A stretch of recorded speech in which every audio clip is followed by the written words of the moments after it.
Hello and good morning, everybody. It's me, Julian, and today I would like to conclude my introduction to Alena Zupančič's What is Sex by means of giving you a seemingly simple answer to the question offered up by her title, What is Sex? Well, according to Zupančič in her conclusion, sex, or specifically sexuality, is a name that we give to a kind of fundamental short circuit between an ontological dimension and an epistemological one, which is to say between the categories of being and becoming, or sexuality as a problem of both identity and a problem of knowledge. She admits that this is fundamentally a philosophical answer, not a real definition, and yet it points towards the fact that what is at stake within sexuality is not so much a lack of sex, but instead a lack within sex. That sex, as she puts it, is the very structural incompleteness of being. Now, admittedly, that is nevertheless a fairly abstract answer, and so what I'd like to do in this video is to break down step by step what exactly Zupančič has in mind when she refers to sexuality as a short circuit between the ontological dimension and the epistemological one. In fact, this answer is very Freudian. It's very psychoanalytic. Freud is one of the first to situate the problem of sexuality within the realm of the problem of knowledge. Freud says that the drive towards knowledge that the infant experiences, the child, is usually related to questions as to sexuality. Any question regarding who am I and why am I in the world is already inherently a question that leads us to sex. In fact, often the first repressive urge, the first sublimation, is precisely the sublimation of knowledge of the sexual. The child creates a fantasy so as not to be confronted with the truth as to his own creation, the reality of his parents' copulation. In fact, Slavoj Žižek has an interesting anecdote where he says that a friend of him told him that as a child, he tried to reconcile the myth of the stork bringing the babies with his burgeoning knowledge of his parents' sexuality and the true nature of his creation. And he said that for many years he believed that while his parents would be doing it, a stork would appear at the window, and if the stork approved of their copulation, it would go and fetch a baby, namely himself.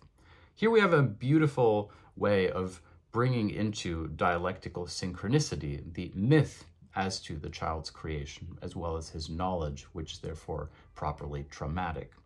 In fact, Zupančič's basic claim is that sexuality has less to do with the natural organic functioning of our libido and more to do with this traumatic sense of disruption, this knowledge that both situates us in the world and yet displaces us, makes us uncomfortable, makes us feel radically out of joint as to our own identity.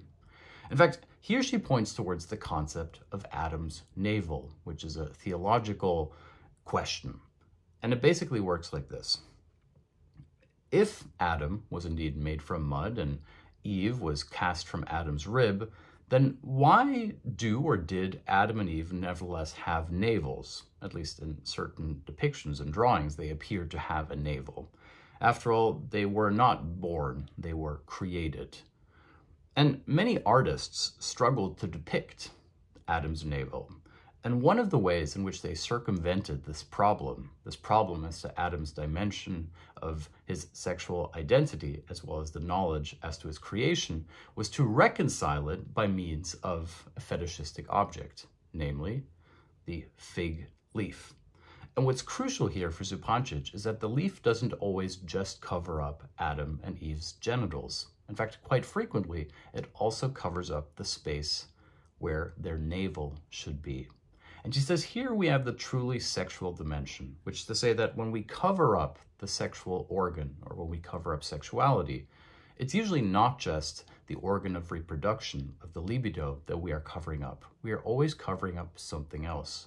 We're covering up something deeper, something that points us towards an uncomfortable tension between knowledge and desire, between our identity and our pursuit of truth. Therefore, essentially, within the Adam's navel motif, we have a similar problem to the problem who tried to reconcile the knowledge as to his parents' copulation with the myth of the stork. And here we can see a similar problem between science and religion. Zupančič points towards Goss, who was a British naturalist who preceded Darwin. And Goss was trying to reconcile two seemingly irreconcilable ideas, namely the existence or creation of the world as it is written in Genesis, which makes the world, I believe, something like 6,000 years old, versus the existence of fossils that suggest a much older, billions-year-old Earth.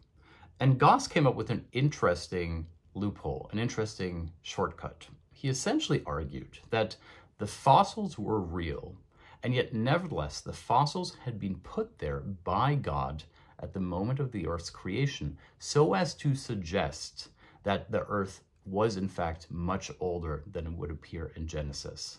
And Zupančič cites a beautiful letter from, I believe, a bishop who reviews this text negatively, who says that he refuses to believe this theory, not because he thinks it's scientifically accurate or inaccurate, but on moral grounds, because it would render God a deceiver. God the deceiver, who essentially put fake fossils like Adam's navel so as to suggest something which was not in fact there, to naturalize the world, as it were.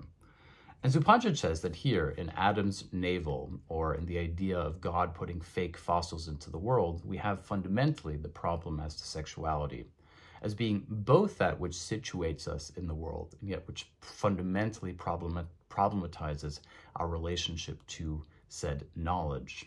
In other words, how we came to be, but also how we are to be. And Zupančič therefore argues that sexuality should be considered once again, both on the ontic dimension, a philosophical question as to the nature of our being, but also specifically as an epistemic question, as a question as to the manner in which we make meaning and how meaning is structured not around sexuality, but precisely structured around this covering up, this repression, as it were, as to the original traumatic knowledge. This means that the drive towards knowledge from a Freudian perspective isn't simply a linear pursuit towards knowing more. Instead, it is the peculiar manner in which we know more and yet nevertheless have to reconcile this traumatic knowledge with some excessive, some +1. And the sexual dimension always gives us this +1, the properly subjective kernel of being. I'll give you an example of this +1. If you think about the original rationale or logic, if you will, underlying the reason why women wear headscarves in the Bible, it's quite interesting, actually. It starts with a philosophical quandary of sorts, which is to say that man and woman are supposed to be subservient to God. They're supposed to bow their head to God.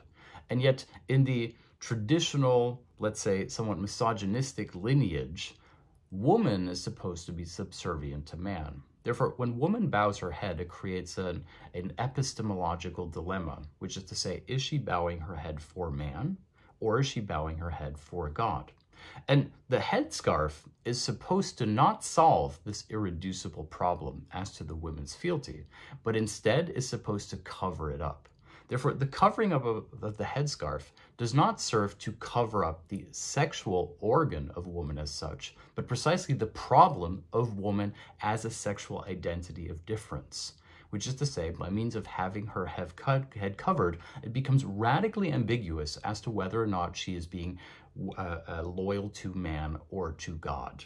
And here we have the dimension of the sexual in Zupančič's meaning. It is both an ontic question, and yet nevertheless an irreducibly open one, which therefore becomes an epistemological question, a question as to meaning. Sexuality, therefore, serves to cover up the gap that lies within both the epistemological and within the ontic. Sex, therefore, becomes the paradoxical thing, the +1, that both obscures and opens up a fundamental possibility as impossibility. Now, this is, of course, very abstract, which is why Zupančič ends her book by saying that fundamentally, perhaps the best way to consider the sexual in its ontic and epistemological dimensions is to return to Freud, to the Freudian unconscious. The unconscious is the earliest formulation of this very gap between knowledge and sexuality, between the ontic dimension of identity, sexuality, and the epistemological level of knowledge. And the unconscious, therefore, represents this very same short circuit for the subject. Therefore, her final formula might be simplified into Sex as sexuality is a short circuit between the ontic and epistemological dimensions that are mirrored within the subject, to which we give the name the unconscious. That is what Alena Zupančič argues in What is Sex? Thank you so much for watching the series. It's been very enjoyable for me and hopefully of value to you. If you'd like to help me keep making these niche videos and explore more authors and philosophers, please do consider becoming a patron. It really helps, and it also allows you to download a whole bunch of additional educational materials. I'll see you tomorrow.